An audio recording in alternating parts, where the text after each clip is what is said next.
Vítajte pri sledovaní diskusného štúdia Mestskej televízie Trnava. Tento týždeň dostáva na obrazovke priestor opäť šport a trošku z tej kategórie tvrdšej, čiže kickbox.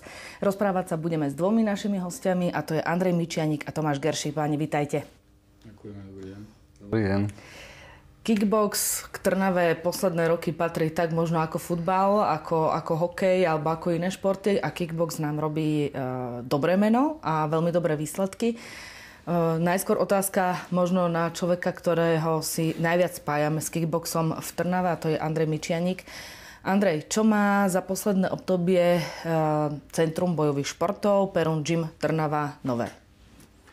Tak nové máme to, čo chceme trošku pochváliť. Máme novú telocvičňu, takú už typologicky špecializovanú na tento náš šport, o ktorej sme snívali dlhý čas, alebo respektíve ja som o tom sníval dlhý čas a vlastne som si zrealizoval nejaké svoje predstavy, takzvaný možno detský sen, alebo nejakú tú víziu, čo som veľmi rád. Druhú vec máme v to, že vlastne máme obmenu kádra, máme dosť mládežníkov, preto trošku výsledky teraz nejaké extra nedosahujeme, ani sme sa nezúčastnili nejakých posledných kôl v kickboxe, pretože, ak sa spomínal, máme obmenu toho kádra, dlhoroční, čo sú reprezentanti, alebo čo boli teraz adepti do reprezentácie, tak sú zranení.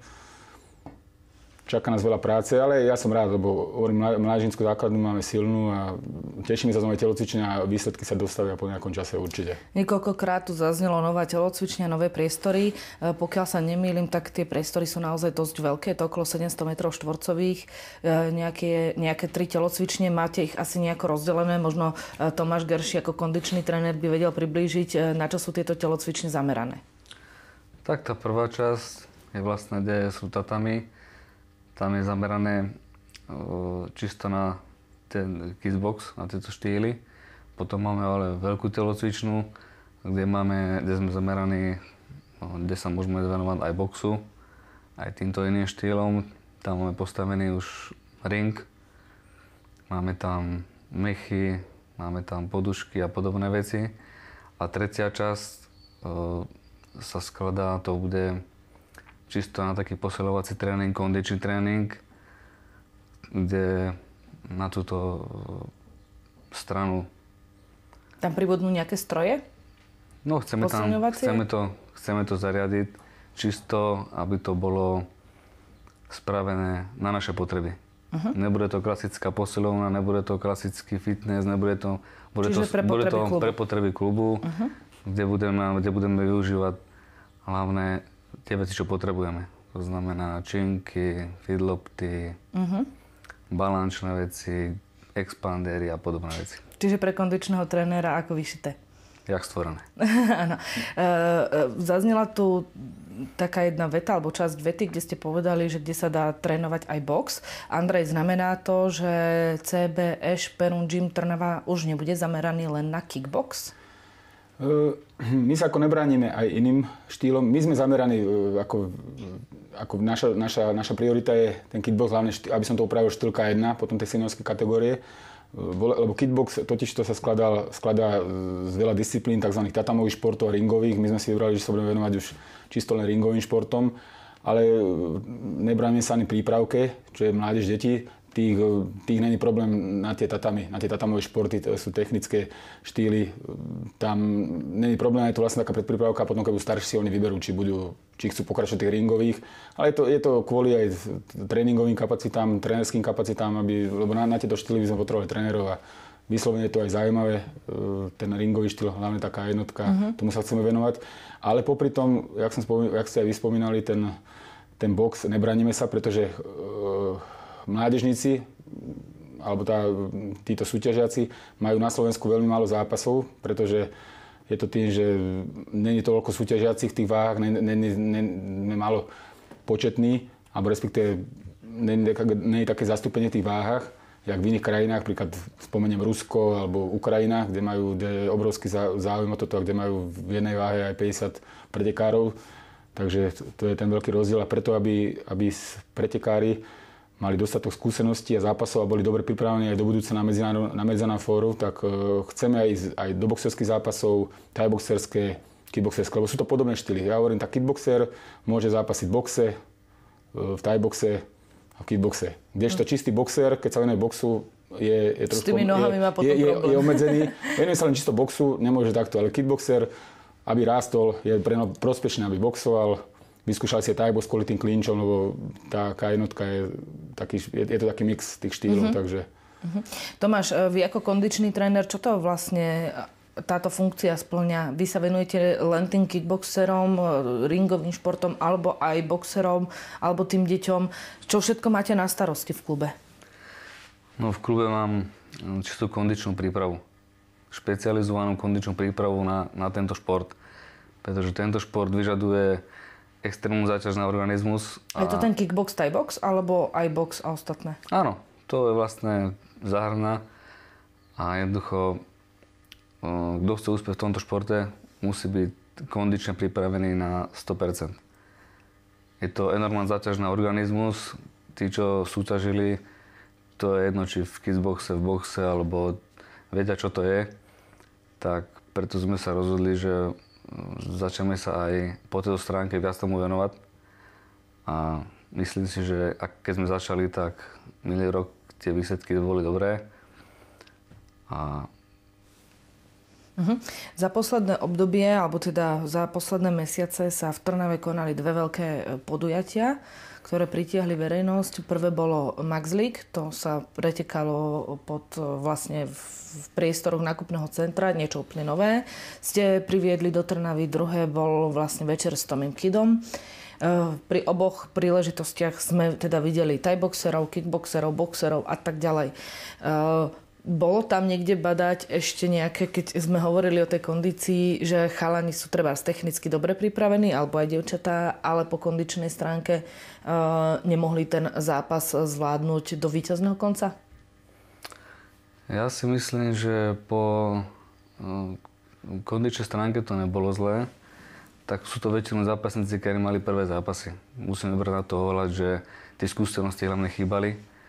Pretože aj keď človek nadobudne veľkú tú kondíciu, tú špecializovanú na výbušnosť, na rýchlosť, tak musí mať aj skúsenosti v tom ringu, aby to vedel s tým telom šetriť, pracovať.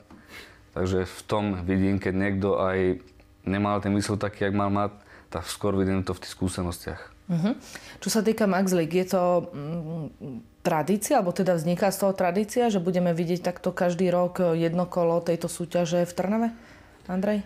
No, podľa čo som sa bavil aj s pánom Matejkom, Paťom Matejkom z Nitry, ktorý to vlastne celé dohodol. Patrik Matejka založil aj novú federáciu čisto v rámci Slovenska, čisto venovanú štýlu K1 a už sa uskutočnil minulú sobotu turnaj prvý v Nitre, nazval to Vyšehradská štvorka, kde súťažili Slováci, Poliaci, Maďari, Češi. Boli to vlastne 5-členné družstvá. Príklad tak, jak je v karate, že 5 váh na 5 váh a vlastne urobí sa súčet tých zápasov dokopy. Takže tam, keď napríklad prehrajú nejaké 2 váhy mám 3 váhy dobré, 2 mám trošku slabšie, možno stále mám šancu na víťazstvo. Je to veľmi zaujímavé pre divákov, pretože jeden zápas nerozhoduje o výsledku. Na tom turnaji ale bojujú každý s každým, čiže Slováci proti zvyšným štátom? Boli to, vlastne teraz sa urobí rozlosovanie, tak príklad Slováci zápasili v semifinále, keďže boli 4 družstva, tak v semifinále boli s Maďarmi, Češi s Poliakmi a víťazi boli do finále, tak sa dostali Slováci sa dostali s Poliakmi a Slováci to vyhrali. Podotýkam, že neboli to profi zápasy, boli to D-čkové, vlastne úrovňou také, že vlastne tiež takí kvázi začiatočníci, alebo tí, čo majú menej skúsenosti, tak je to zaujímavé, lebo hovorím, je to prerast tých pretekárov. Patrik Matejka si v tomto prípade robí výber celoslovenský? Že tá petica pretekárov nepochádza teda len z Nitry alebo áno? No bol to teraz taký mix, oslovil o nás, len ja som mu napríklad nemohol dať nejakú váhu, lebo teraz momentálne nemáme na to, aby mohli sa tí chlapci zúčastniť, lebo máme, hovorím, teraz čisto nováčikov. Mal tam väčšinu svojich, ale bol tam aj z Liptovského Mikuláša jeden chalan. Spomínali ste na začiatku, že sa ten káder obmenil, že celý klub prešiel nejakou zmenou. Znamená to, že ste sa s nejakými seniormi rozlúčili, alebo oni prestali pretekať, alebo pôsobia v klube, ale nebudú už aktívne sa zapájať do zápasov, alebo ako to teda vyzerá s tou obmenou? No mena vyplynula z toho, že je kopu zranených, čo sme mali. Príklad bronzový medalista z posledného európskeho šampionátu juniorov, David Margita je zranený, má problémy s kolonom nejaké dlhodobé, takže tamto uvidíme, jak to bude tá rekonvalencia prebiehať. Ľuboš Bošácky, ďalší, ktorý sa dostal, ktorý bol adept aj do reprezentácie, ktorý mal atraktívny štýl pre divákov, taký fyzicky náročný, nátlakový štýl, takzvaný, jak sa hovorí slangovo, bitkársky štýl, ktorý hovorím, tlačil taký agresívny štýl, ten mal autonehodu, mal zlomenú holenú kosť. Takže Ciprichovci, čo boli veľkí talenti, Trnave, tí skončili. 20 rokov podotýkam skončili s aktívnou činnosťou. Lebo majú odboxované 500 zápasov, tak každý ako končí 20 rokov, to je tu na Slovensku normálne.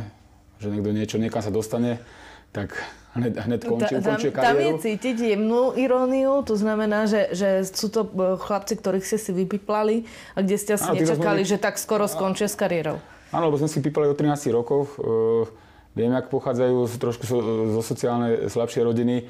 Ja stále hovorím, toto bol pre nich jediný spôsob, ak sa mohli niekam dostať a niečo dosiahnuť. Je ich veľká škoda, lebo hovorím, že boli obrovské talenty, lenže oni si musia spýtovať svedomie a oni majú otvorené stále dvere k nám, ale musia trošku zmeniť, zmeniť disciplínu tréningovú a morálku a ďalšie. Keď ste povedali, že bol toto nejaký spôsob pre nich napredovania, možno aj po tej nejakej finančnej stránke, tak vieme, že od istej kategórie sú tieto profi zápasy asi aj platené, áno? Áno, lebo tá profi scéna sa delí vlastne, tam sa to delí na A, B, C. C-čko je tá najnižšia profesionálna kategória. Tam už vlastne keď sa potom k tomu aj dostaneme, zápasy už bez chráničov, len v rukaviciach a však to potom povieme si k tomu. Je to na 2 minúty, 3x2 minúty sa chodieva väčšinou tieto profi zápasy a tam už začínajú prvé dostávajú nejaký honorár za zápasy. Takže toto mohla byť taká nejaká možnosť pre nich vyhrabať sa z niečoho a dosiahnuť niečo? Ja som hovoril, môžu sa tým do budúcna, dá sa tým živiť. Kto bude chcieť, môže sa živiť. Sú otvorené dvere zase na druhej strane. A čo na to hovorí kondičný tréner? Kedy je vhodné začať s kondičnou prípravou u pretekárov? No, takto. Kondičná príprava sa musí rozvíjať úplne od ranného veku. To je jedno, či to je 8-ročné, 10-ročné, 12-ročné. Samozrejme, tá kondičná príprava musí prispôsobená veku, ale sa musí rozvíjať, lebo napríklad také rýchlostné schopnosti sa najviac vyvíjajú u človeka medzi okolo 12. a 15. rokom.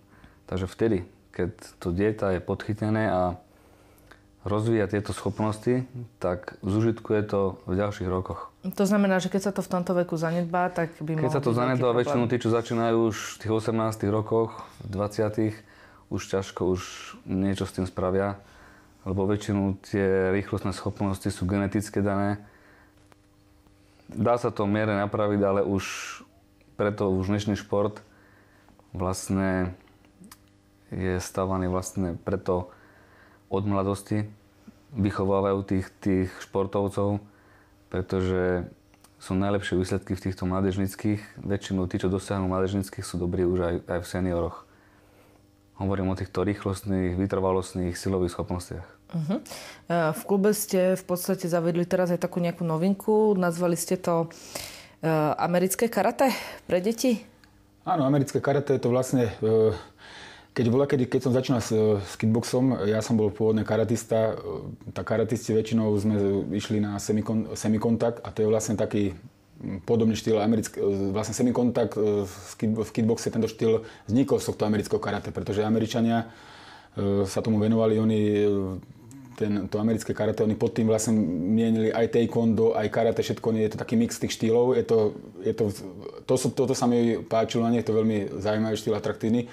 Bola kedy aj Chuck Norris zápasil v tomto, legenda.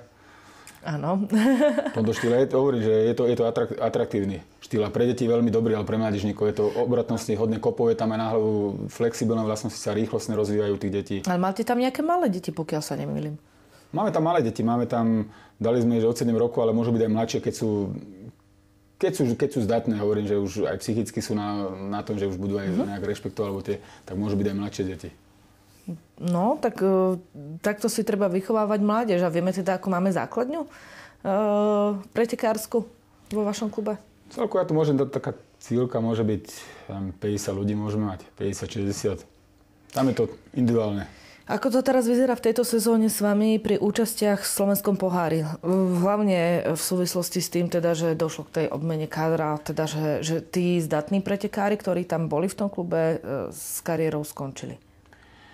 12. mája tohto roku, 2012, vlastne sa koná posledné kolo Slovenského pohára v Trnave. A tým pádom, že to usporiadávame... Takže je to už definitívne. Je to definitívne. Tým pádom, že to usporiadávame, môžeme postaviť vlastne aj... Nie je to nejaká ekonomická záťaž na nás klub, tým pádom sa budem snažiť postaviť čo najviac aj týchto nových mládežníkov. A je vlastne aj nová kategória, čo túto sezónu začala v Slovenskom zväze kickboxu, vlastne plnokontaktné disciplíny od 16 do 18 rokov, vlastne juniori. Takže máme tu celku šikovných chlapcov, ktorí by ešte na tú seniorskú kategóriu, bol by tam handicap hlavne v tých silových veciach a tej agresivite takéto, tak do tejto juniorskej kategórie dosť pretekárov postavíme a verím, že sa prebojujú na Slovensko, ktoré budú v júni v Bardejove. Čo to znamená, že môžu Trnavčania vidieť toho 12. mája? Ktoré štýly a možno ktoré vekové kategórie? Je to asi pre všetky? Áno, v kickboxe bývajú, keď je vlastne táto slovenská liga alebo ten slovenský pohár, tak bývajú vlastne aj mládežnícke kategórie, aj seniorské, to vždycky v kope. Čo sa týka zo seniorských kategórií, tak by tam mal byť semikontakt, light kontakt a v ringových športoch full kontakt a K1 a to isté aj v junioroch. Semikontakt, light kontakt a K1 a full kontakt. Bude teda postavený ring? A bude postavený ring, áno. Ring budú a dvoje zápasiska tatamové. Asi vedľa seba. Seba. Z dvoch strán. Takže sa máme na čo tešiť, pretože v minulosti tu boli majstrovstvá Slovenska. Pred 2 rokmi, minulý rok, pokiaľ sa nemýlim, takisto slovenský pohár. Minulý rok tu bol ešte aj turnaj Hanuman Cup. Takže s organizáciou máte veľké skúsenosti a aj s úrovňou. Tá bola za každým veľmi dobrá. Čo to znamená pre kondičného trénera? Ako musí on pripraviť pretekárov na záverečné kolo Slovenského pohára? Je to asi tak, že vy ich samozrejme pripravujete dlhodobo. Nie je to len, že na toto aktuálne kolo nejakým spôsobom, ale sú tam nejakí pretekári, do ktorých vkladáte väčšie nádej a tým pádom sa im viac venujete? Venujeme sa všetkým rovnako. Tí pretekári musia aj sami troška na sebe pracovať, pretože tréning celkovo kondičný zahrná viacej tých atribútov, to znamená silová príprava, kde musia rozvíjať silové schopnosti, od toho môžu rozvíjať silovú vytrvalosť a ďalšie veci. Ak boli výbušní, na výbušnosť veci, to znamená plynometriu a takéto veci. Ďalej rozvíjať ten stred tela, tzv. Core training. To sa snažíme v týchto tréningoch to ukazovať, pripraviť ich, ale musia aj sami. Nedá sa všetko cez tie tréningy, takže musia aj sami. Takže venujeme sa im rovnako. Ale ja si myslím, že budú dobre pripravení. Andrej, vy ste spomínali, že v istých disciplínach vášho športu sa už zápasí bez niektorých chráničov. Takže kde je to ako rozdelené, aká je nejaká hierarchia, kde sú ešte povinné chrániče, kde nie sú a aké? No takto, čo sa týka súťaží kickboxu aj na Slovensku, alebo čo bude aj v Trnave, konkrétne to kolo, sú to amatérske zápasy, takže chrániče majú všetci, musia mať povinné chrániče. To je, začneme od hlavy, je tam povinná príľba na hlavu, chránič do zubov, to je chránič do zubov prakticky u všetkých športov, kde sú kontaktné, keď beriem hokej a ďalšie podobné. Na rukách rukavice, suspenzor na genitálie, čo sa týka žien majú chránič prs, ďalej chránič holení a v niektorých štýloch vlastne tých tatamových, keď to dáme, sú také špeciálne chrániče, takzvané ľudové slangov papučky sa to volá. A prehľavkou. To sú vlastne chránené prehľavky. Týchto low kicku a K1 sa dá tiež aj prehľavkový chránič, ale už aj nemusí. Stačí len holený chránič. Takzvaný taký penový sa dáva, alebo taká papučka. Ale vieme, že čím tvrdšia kategória, tým menej chráničov a tým viac je povolených úderov v rámci toho tela. Takže čo je v tej K1 alebo vo full kontakte povolené? Kde sa môže kopať bez toho, aby to bolo nejakým spôsobom rozhodcom zastavené, že hop, tak toto ste už prepískli. Rozdiel medzi tým full kontaktom a K1 je v tom, že vlastne full kontakt, ruky u obidvoch štýlov sú rovnaké. Lakte sa nesmá používať vôbec ani v K1, ani low kicku, to je domena tajského boxu. Lebo je to kickbox, tam boxovať, tam je to rovnaké, tam je akorát rozdiel v technike nôh. Vo full kontakte sa môže kopať len od pásu hore, kopy na oblasť trúpu a hlavy, kdežto v K1 už sa môžu kopať aj na dolnú časť tela, na stehná, takzvané tie low kicky plus kolená. Ale takisto v thaiboxe? A ešte k tomu kolenu v K1 je vlastne s tým kolenom to obmedzené, že v kombinácii by sa malo používať jedno koleno. Po jednom kolene vlastne rozhodca by to mal trhať, takzvané tie klinče. Kdežto v thaiboxe je to tam plynulé. Tam, keď sa dajú do toho klinču, že sa zaklinčujú alebo zakvačia ľudovo, tak tam tie kolená môžu nechať, je to na posúdenie rozhodcov. Plus v thaiboxe ešte môžu lakte a... Viacerí pretekári pravdepodobne robia viaceré štýly.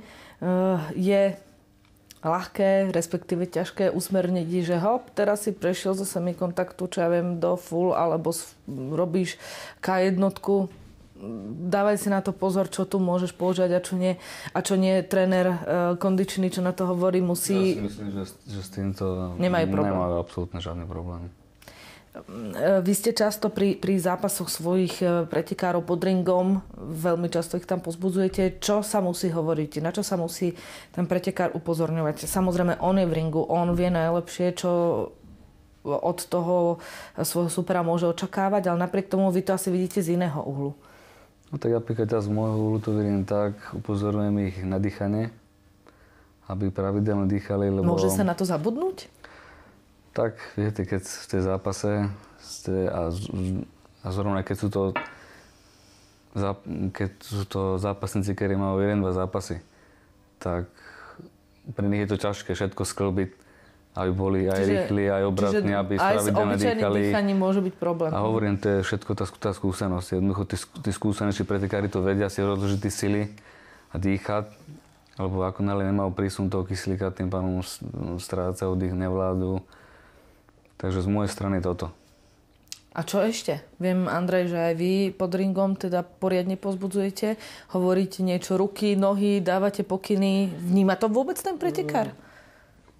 Viete to posúdiť aj z tej pozície, že ste boli pretekár. Väčšinou na to sa aj to tréningový proces apeluje, aby toho kauča poslúchal. Väčšinou ten pretekár, vždy sa my dohodneme, že jedného by mal, alebo keď dozorná vždycky by reagoval na nejaký jeden pokyn. Ja sa snažím už také ozaj, lebo tam už tú techniku nenacvičíte, alebo nejaké veci, tam sa ozaj tie technicko-taktické veci, že príklad, keď je vysoký pretekár a má nižšieho, tak to ja sa snažím, čo majú väčšinou problém, kvôli tomu, že aby aj tie plece, lebo tam je záťaž na tie ramená, na tie plecia, aby mal tú ruku predĺženú, lebo je vysoký, aby si udržal ten dištanc, lebo pre vysokých pretekárov je výhodou, aby z dištancu, dám ten príkaz profesionálnej, keď sledujete, alebo sledujú Klička. Divákom sa to moc nepáči, ale on maximálne boxuje na tú svoju výšku, to využíva z diaľky. Prečo by sa mal nechať on otlkať, keď to môže otlkať druhých z diaľky? A to je vlastne takéto, zase keď je nižší proti vysokému, zase iné tie taktické varianty, že čo má robiť, alebo poradiť nejakú kombináciu, čo by mal robiť to medzi prestávkami skôr, ale počas toho kola už takéto len jednoduché nejaké povely. Možno, že nech sa sústredí v kopoch na nejaké pásmo.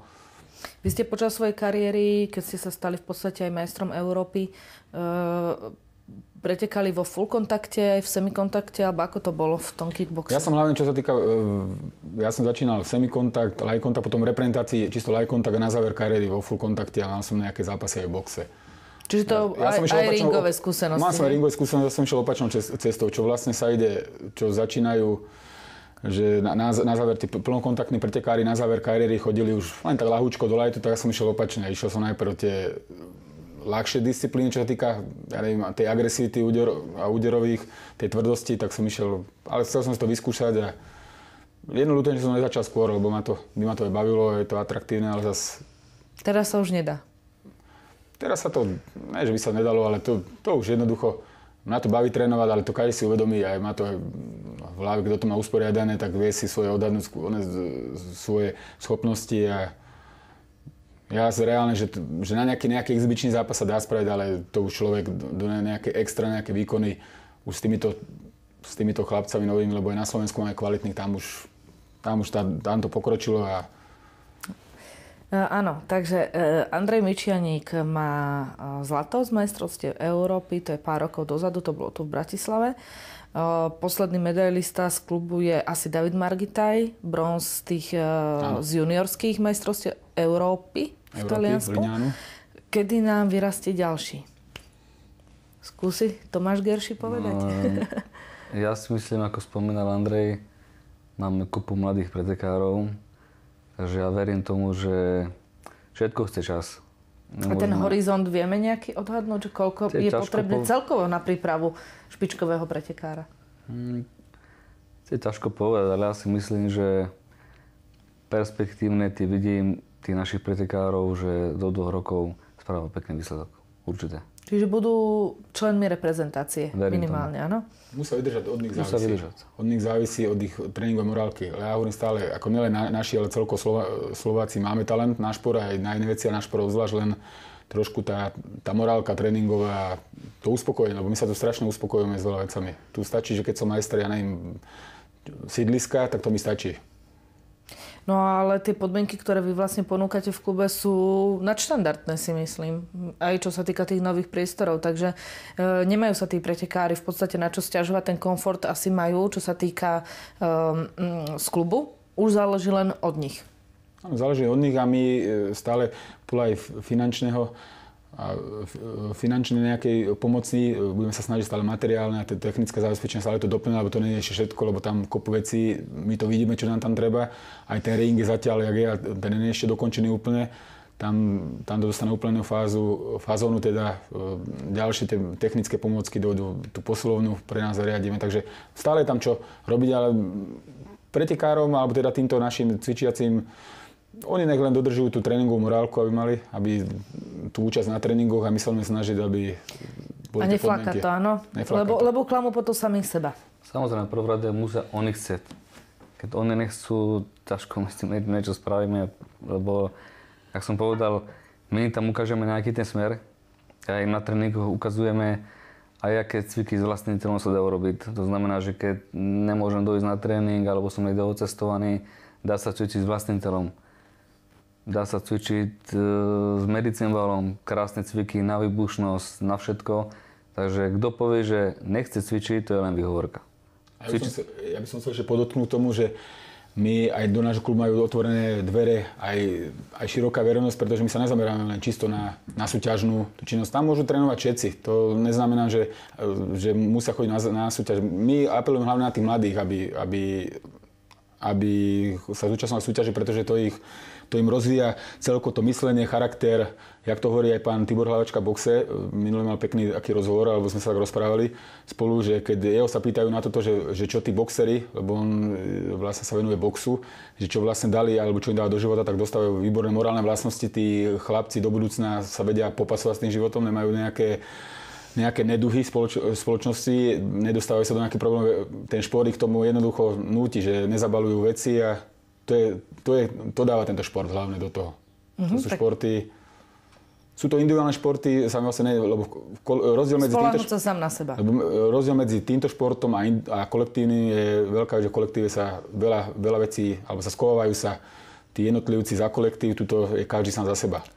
Dobre, v každom prípade, pokiaľ sa niekto rozhoduje, či sa chce pustiť do nejakého športu a chce sa venovať individuálnemu športu, tak má možnosť navštíviť CBE Šperongin Trnava. A pokiaľ ho nepresvedčila ani táto diskusia, tak môžeme takýchto záujemcov pozvať na 12. mája do Mestskej športovej haly, kde sa uskutoční posledné 5. kolo Slovenského pohára. No a ja za účasť v štúdiu ďakujem skvelým pánom Andrej Mičianik, Tomáš Gerši. Ďakujem. Nech sa vám darí. Ďakujem. Uvidíme sa znova na budúce, pripravíme si ďalšiu skvelú športovú tému. Dovidenia.